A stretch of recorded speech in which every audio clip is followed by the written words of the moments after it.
Hi. Fans of Alan have been waiting a long time for this film. Rumours have abounded for years and years and years. They're pretty much ever since he had his own show and the 2 series and all of that. What was it? How come he ended up this being the time to do it, and that being the concept for the film? Did that come together? Money Right. was the. No, I don't know. We other people had talked about a film for a long time, and we had genuinely, approaches from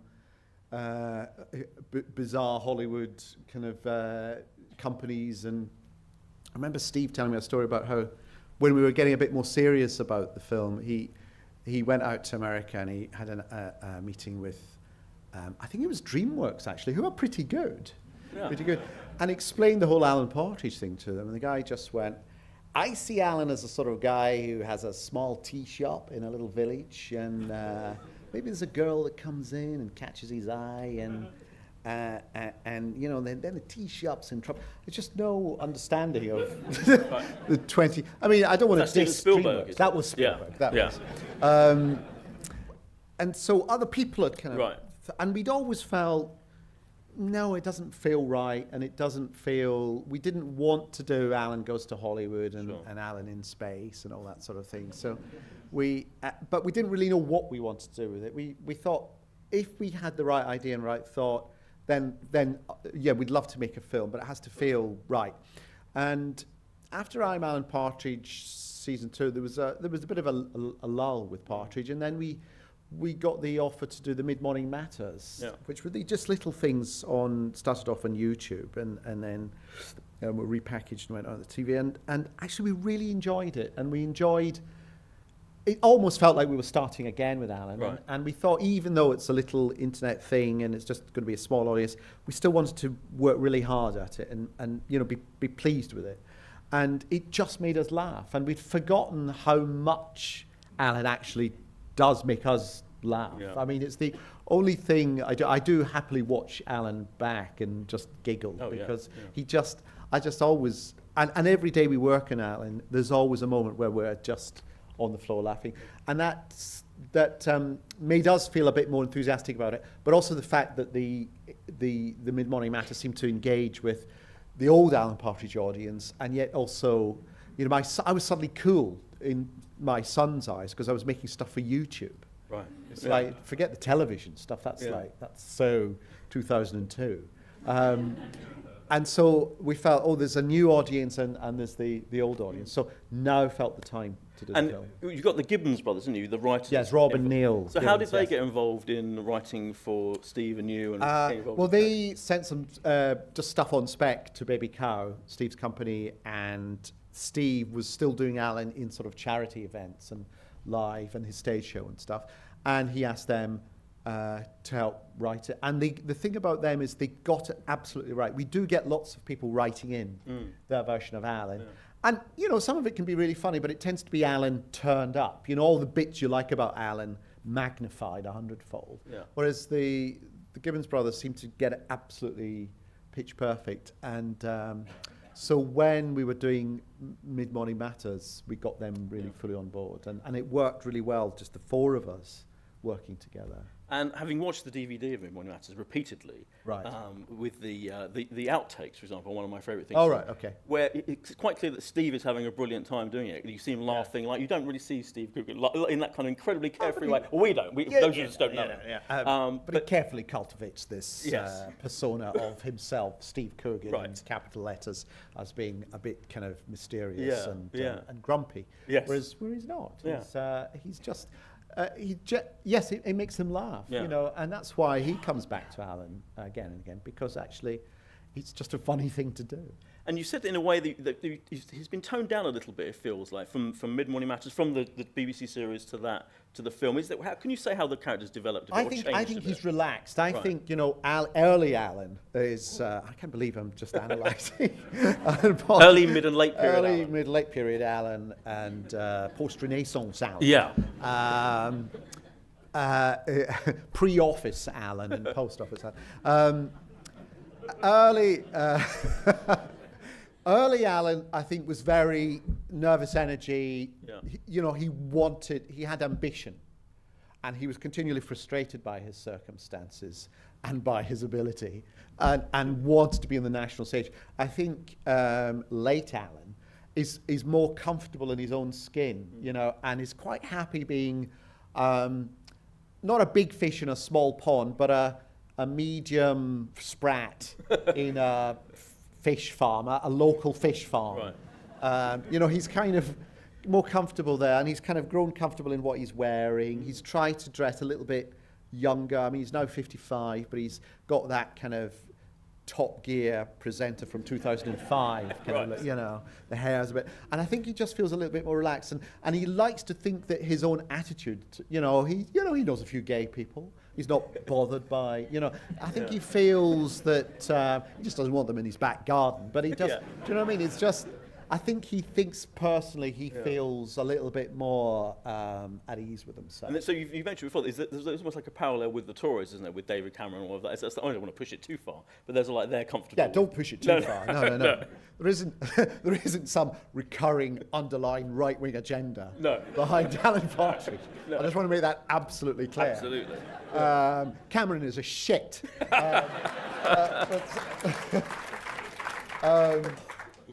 But a very nice one. You know, he doesn't mean it. You know, he's not cruel. He's just stupid. It doesn't really know what he wants. I think that's the main thing. I'm talking about Cameron now, not Alan Partridge. He doesn't know what he wants, but he thinks he's being nice. Whereas in fact, he's destroying people's lives in a very big way. Whereas Alan, I think, kind of does know what he wants. And isn't destroying people's lives, unlike Cameron, who on a daily basis through ill-considered cuts to welfare, pensions, education, the arts, is absolutely obliterating the arts, most importantly. Most importantly. That's why BFI must rise up like a transcontinental, international tyrant and tell the whole world what film is. Alan is... I mentioned the Tories. What was the question? There was this vague parallel. Like they're gay-friendly now, aren't they? I think Alan is quite happy to listen to UKIP, to hear what they have to say. But he doesn't automatically dislike Ed Miliband. You know, he doesn't switch Ed Miliband off. Does Steve? I know Steve's kind of put on a bit of weight for it, and is that all kind of method, or was that? That was deliberate. Yeah. But you know, he has reached it. You know, when we started early Partridge, Alan is about 10 years older than Steve. Right. And when we started, you know, Steve was about 26, and Alan was meant to be 36, and he does look like a child actually when you see him in the day-to-day. And actually, over the years, Steve is beginning to catch up with Alan. You know, Steve's sort of mid-40s, and Alan is Alan is 55. Yes, so it's reached that. You know, there's not much of a, in terms of look, there's less of a. Sure. So Steve can, you know, put on a paunch for Alan. Under his own steam. De Niro style. De Niro style. Absolutely. Yes. And do these performances change? Because it's straight from Mid Morning Matters that there were lots of little subtle, like people ask about who is Alan Partridge based on? Is he based on any particular DJ or presenter or anything, or a whole load of them? No. But are there influences though? Does he study certain people and go, there's bits of that? No, I mean, I suppose as you just generally flick around things, you know, by osmosis, you see things, but he's never ever been based on one particular person. And if someone does come around and say, I was Alan Partridge, then that person is lying. Okay. Even Richard Madeley? Even Richard Madeley. Okay. Richard Madeley came late onto the scene. Yeah, that's true. Alan Partridge was around long before. But if you listen to and look at the early Alan, there's a bit more sports, kind of John Motson kind of going on there. All that. I mean, when we're writing, we all be Alan. That's the only way to write. And obviously, Steve is best at Alan. But forgive me if I occasionally launch into terrible Alan. But that's the only way we can write it. In terms of the concept for the film, so you were talking about how you didn't want it to be big and Hollywood and all of that. But where did the siege concept, at what point did you come to that? And also, do you have any discarded, rejected concepts? There was very early on, there was perhaps a thought of maybe it should be a big kind of terrorist siege, or it was the BBC under attack, you know, like a metaphor. And then we just thought, no, that's just too big. We're trying, and there's always, there's always a worry that when you make something that's been around for a while, you do it as a film, you're tempted to think, oh, it's a film, therefore it has to be, everything has to be enormous, and everything has to, you know, turn the volume right up. And we thought, we kind of like the idea of a siege, but a local siege, and just one man, and he's really just stepped over a line in his emotions, really. So, which makes him slightly more dangerous, because you don't quite know whether he's just having a breakdown or you know, whether he'll actually carry out any of these threats, or, you know, it's just something that just needs to be talked down calmly. And it would give Alan a platform, so suddenly he's realizing he is back in the public gaze after all these years. And we thought what we'd do with the siege is keep it real. And, you know, when we thought of the siege, we got in siege experts and spoke to people who, you know, ran sieges. Like a circus, like a touring circus, you know. There'll be a siege tomorrow in the village. And they told us how it all worked and how you separate off the negotiators from the tactical weapons people, so neither side knows what's going on, because if the negotiators knew what the tactical weapons people were up to, they might accidentally give it away in the negotiations, just in terms of so they're kept apart and all that kind of thing. And we just played that for real.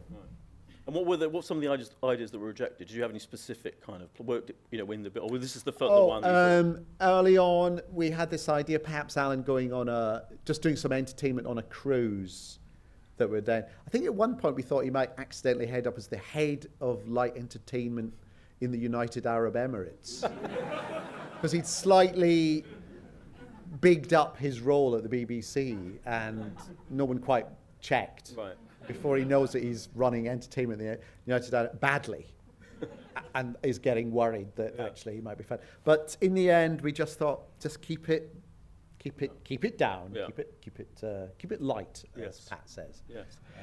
I mean, you've turned in a very tight, you know, kind of 95-minute film with loads of jokes. I mean, I think the gag rate felt watching it again. Oh, good. Incredibly. I always felt that, and I have to say, first of all, you know, I've got hats off and tremendous applause to Declan Lowney, who did a fantastic job directing it, and very difficult for him because he tells me coming into it when we all are so absorbed. So why didn't you direct it? That was going to be one of my questions, because you directed it. Well, for practical reasons, I knew I was, you know, committed to doing a couple of seasons of Veep for HBO in America, but also I kind of thought it could do with a fresh pair of eyes, and someone like Declan who's very, very experienced and yet knows his comedy. And I know that Steve and Declan had, you know, done stuff together, and it just felt that would be a good thing to do, because it would be someone coming in thinking, no, this is a film, and we, if ever we felt it's getting too big, we could pull it back. But it was important that he felt free to give it his style and his vision for how it would come together on the big screen, given that actually there's this claustrophobic core to it as well. It does need someone, I think, with a bit more visual imagination than I've ever had to make that fill the screen. You know, it's a tricky one to pull off.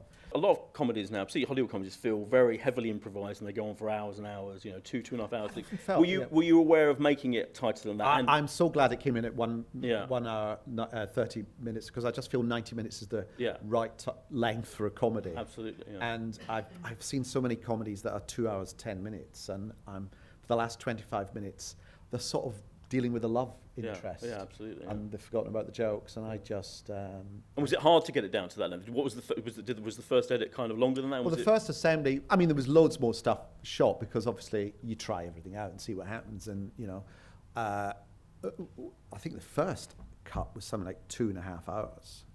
And it was very easy to get it down to about 2 hours. Instantly, you just think, no, that's too big, that's not working, get rid of that. No one's interested in that element, let's get rid of that. I think the tricky stuff, really, as with any film, is getting it down, getting that final 10 minutes down to, you know, the length that you feel. I feel there's just a natural rhythm to comedies. You know. And the other thing that struck me watching it a second time was that pretty much Alan is in pretty much every scene. There's one or two. This is unusual, actually, in that there are a few scenes where he's not, when we go to the police. But normally, in every, when we were doing I'm Alan Partridge, it was a kind of a rule that every scene would have Alan in it, so there would never be anything that Alan doesn't know about. And when we were doing Knowing Me, Knowing You, that had the kind of discipline of all, the story had to unravel in kind of real time on television. So there was no backstage kind of element. And for this, it feels like you know that you're going to see it for Alan Partridge. Or him being in it pretty much every scene feels. Yeah, key. but it's important that the other characters feel real and have their own kind of life. Yeah, yeah, sure. Was it all very tightly scripted? Was Steve improvising a lot of that? What do you? I mean, what happened was on a daily basis, scenes were rewritten, and that's when the little incidentals come down, like they kind of, that's lesbians and things like that. You know, it just. You don't think of that when you're writing. It comes down when you sort of see it. And I was kind of lucky on this film. I was kind of frustrated because the actual shoot itself coincided exactly when I was shooting Veep in America. So I wasn't there on the set. Steve complained about that in interviews I read with him. Said you weren't even there. I know. I did tell him that if you shot between January and February of 2013, I wouldn't be there. And over the year, the shoot dates just kept moving, and with just uncanny precision slotted over the time I was there. So it was, I was, across the script and I was looking at rushes and stuff like that. But fundamentally, I thought, well, what I could do, obviously I was heavily involved up to the shoot. I could come in as the cold pair of eyes at the end and watch it and just go, funny, not funny, not funny, funny, And in the end, he said that was quite useful because you are so close to it. You're so emotionally attached to every line. The days are long, and it's really, it's hard work. You put everything into it. It's very difficult if then someone comes along and says, "See all of that? Take it out. That's not working." Mm-hmm. But we spent 4 days in the cold in chroma doing that.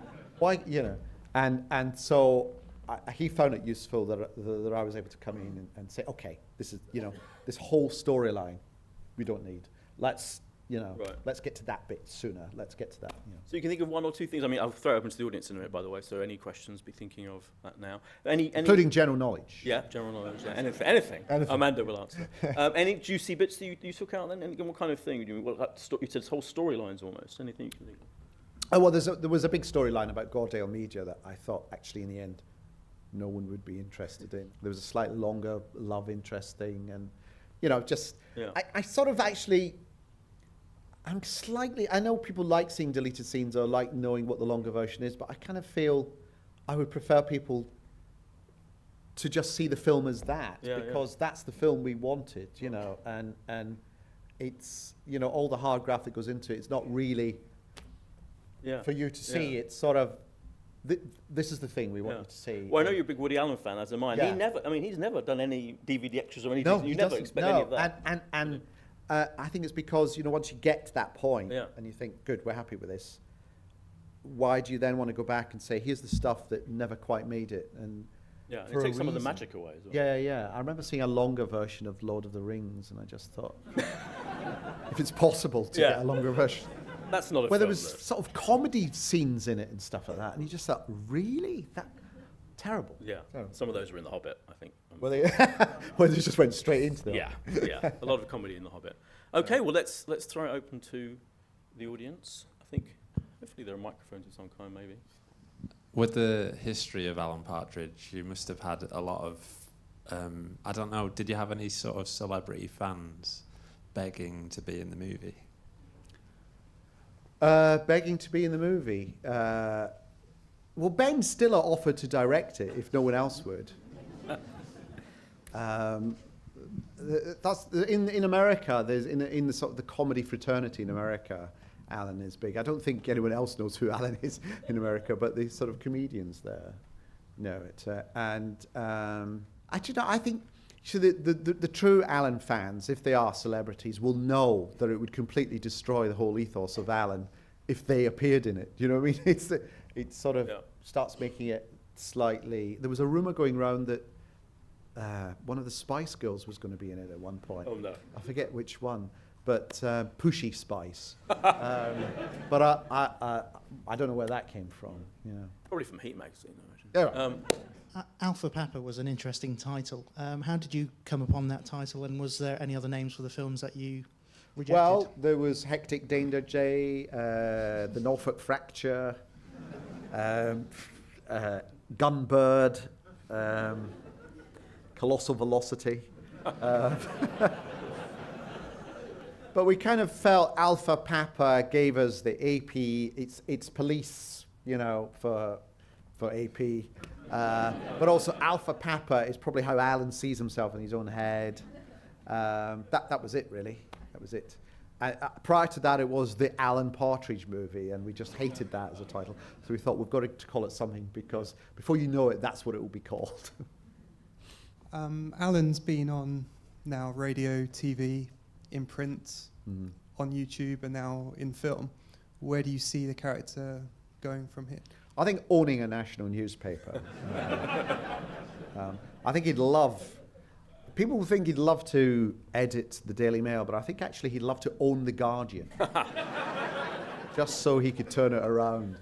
But that's... I think, when people say how easy was it to transfer Alan from television to film, I've never seen him as a TV character. I've seen him as a character who has turned up in television, online, book form, and so actually we never felt that was a big thing we had to consider, the sort of TV to film. And in fact, the film isn't a story format that is mirrored in a there isn't a TV version of that kind of format. So, yeah.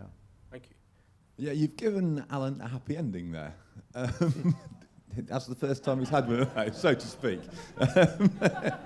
Was that a difficult decision to make?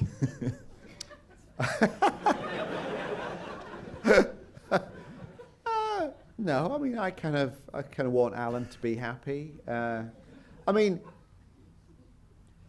there is a sort of happy ending. On the other hand, he is having a fight with two troublesome teenagers who are not his, genetically, in the back of a car.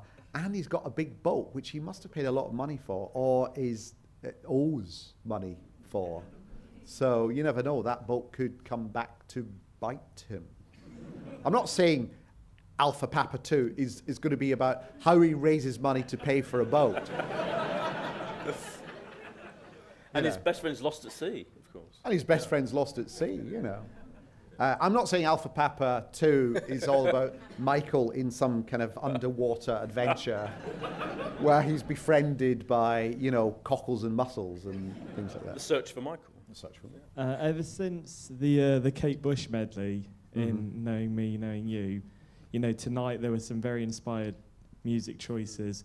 It was the ABBA medley in Knowing Me, Knowing You. It was no. There was the Kate Bush medley. That was Comic Relief. Oh, okay. Sorry. Shouldn't really be arguing the point. Well, there are two people in this world you mustn't get your facts about Alan wrong in front of, and I'm one of them. Okay.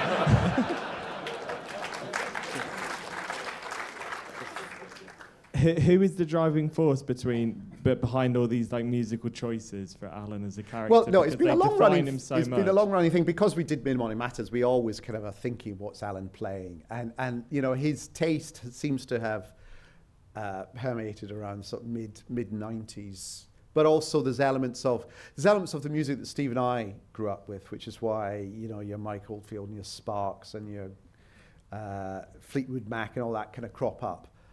So it's that period. It's sort of 70s, and then a leap as he tries to kind of connect with his audience to kind of late 80s, early 90s stuff. I didn't mean to.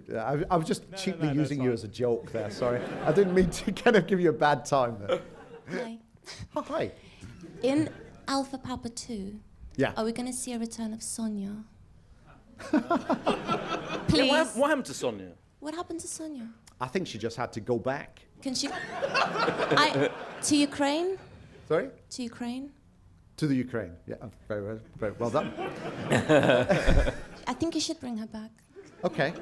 I'm sorry, I'm So, hogging the microphone. So Alpha Papa 2 is now about Alan trying to pay off his boat debt while looking for his 15-year-old, from 15 years ago, Ukrainian girlfriend. If the film does well, by the way, are you open to sequels? And is it on running James Bond style going on and on for years to come? Well, we're not going to say no, but we don't have any plans. I mean, we haven't. There isn't a sort of there isn't a trilogy in our head. But I think it's just, we want to make the film. We're pleased with how it's come out. We'll see how it does. No doubt we'll then go off and do our own things for a bit, and then we'll reassemble like the Avengers, but not as expensive. And we'll see what happens. But I think his next contractual obligation is to do a few more mid-morning matters. Oh, yes, for Sky. Yeah. Will that be soon? Do you know when that will be? No. I don't know. Hi there. My brother's in the army and his call sign's Alpha Papa, so now his life is ruined.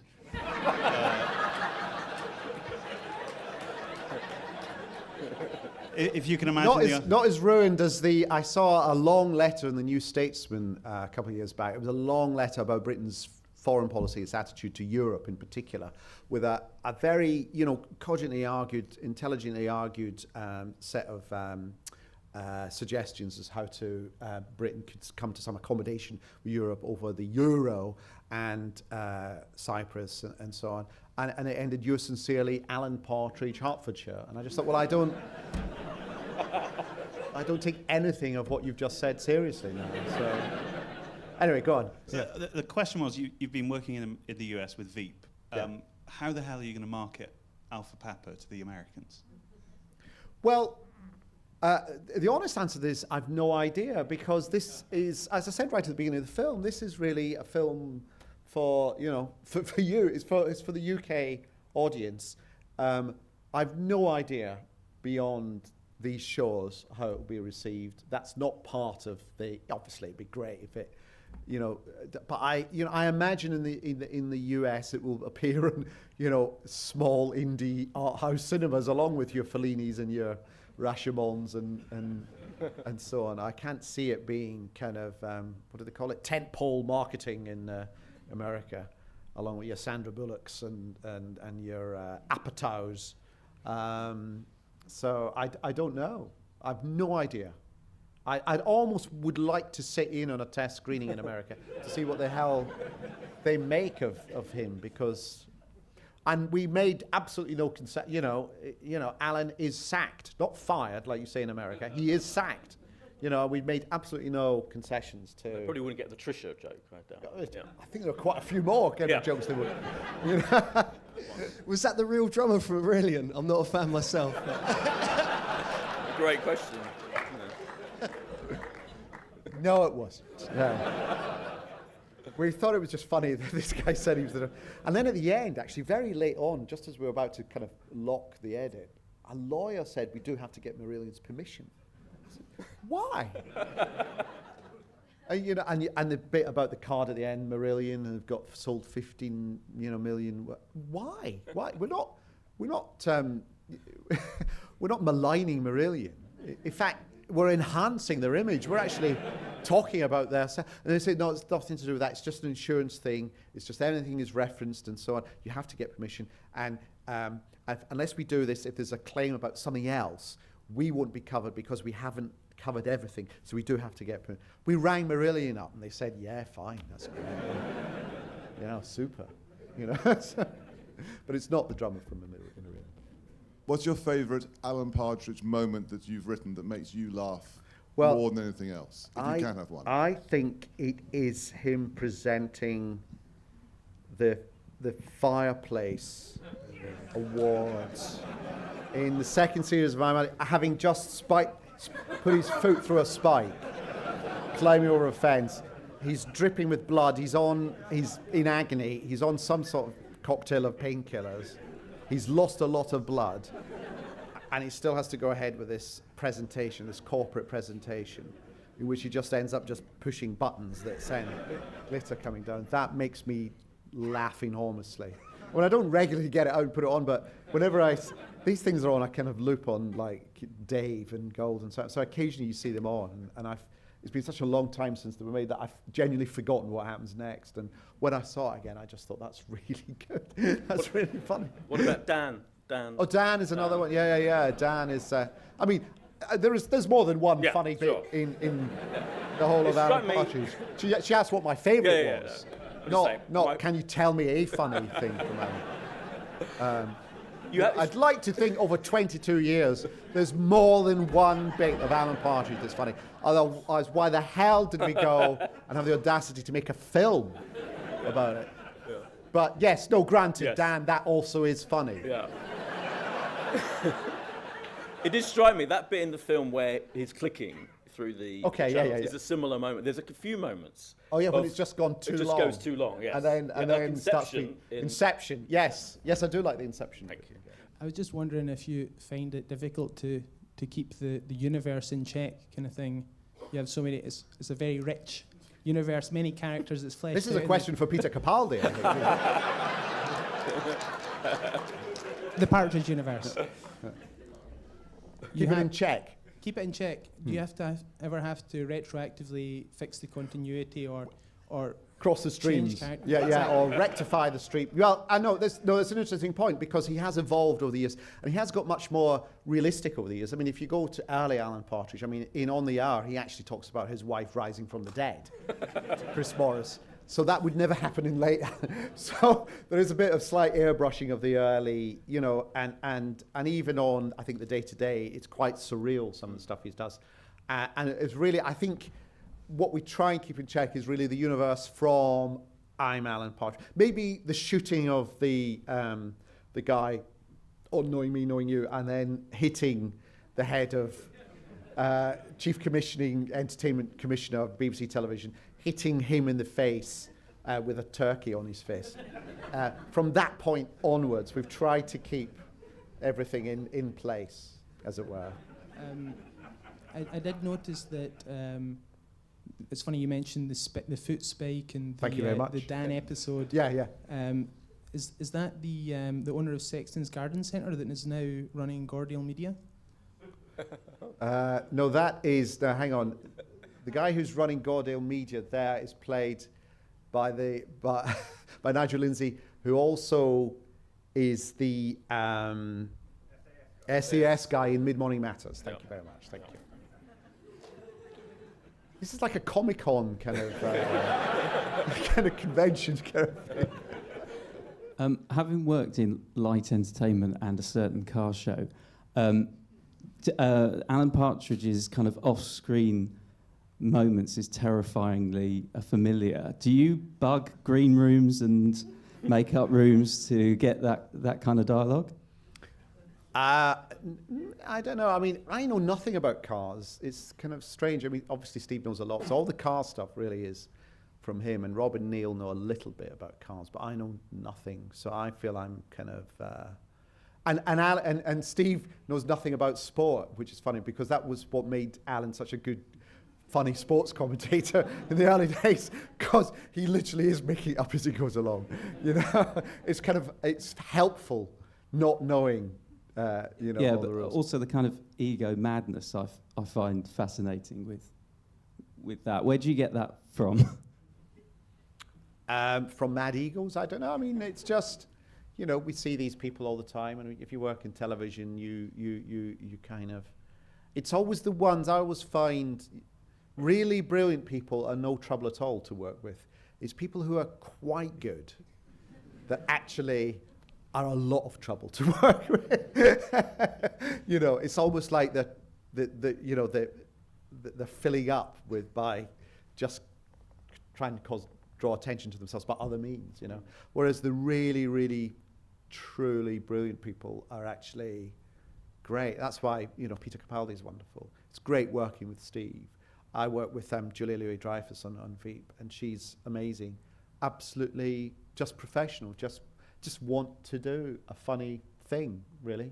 Whatever it takes to make it funny, And that's Steve's ethos on set. He's very generous as a performer. He's the first one to say, do you know what? This would be funnier coming from you rather than from me. He'll be the first one to say, I don't have to say this line, even though it's a funny line. I think it'll be funnier if, Michael says it, or Lynn says it, or the policeman says it, or something. And I do feel kind of privileged in a way to be present when you watch these things, because I feel I'm getting my own little private performance that no one else will see, and it's always great to see kind of real pros in action.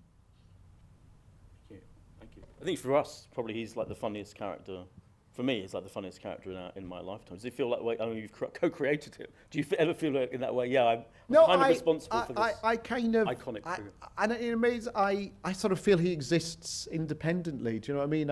You know, because he makes me laugh. So whereas I don't analyze my other work in that kind of overtly kind of way, because I feel that's rude, you know. Yeah. But he does make me laugh, and he makes Steve laugh, and whenever, you know, especially when Steve starts talking as Alan, it just creases us up. It just creases, and I can't put my finger on why really, but it just is. But thank God.